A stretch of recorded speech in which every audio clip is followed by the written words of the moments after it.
মেলা দিন থেকে খাইয়ে নন স্টিকে হাঁড়ি একটা খুব মনে মনে হচ্ছিল। তো তোমার সেই মুসলমানি কি এইটা আমার একজন গিফট করেছিল, তাই না? তোমার সুমন কাকু, সুমন কাকু ফাইনের এটা গিফট করেছে। কি সুন্দর, কি মজবুত, নন স্টিক। আজকে আমি একটা আলু ভাজি করে আমার দেবো, বুঝলেন? সুন্দর না? হাইটা কেমন হয়েছে বলো?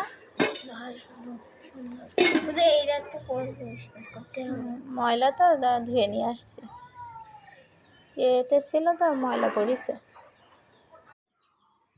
আসসালামু আলাইকুম, সবাই কেমন আছেন? আলহামদুলিল্লাহ আমি ভালো আছি। মেলা দিন থেকে এই নন স্টিকের এই হাঁড়ি কেনার জন্য খুব মন চাচ্ছিল। তো ফাইমের এটা গিফট করেছে। দেখো কি সুন্দর হাঁড়ি, নন স্টিকের। দুই পাশে কাপড়ও লাগবে না, দুই পাশে ধরার জন্য দুটো আংটা আছে। উপরে ঢেকনি সম্পূর্ণ কাজ। ফাইম, তোমার মুসলমানিতে এটা তোমার লিমা কাকি এটা তোমার গিফট করেছিল, তাই না?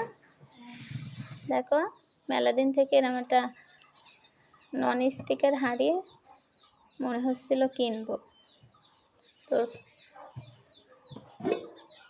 ওর কাকি এটাই ওর গিফট করেছে।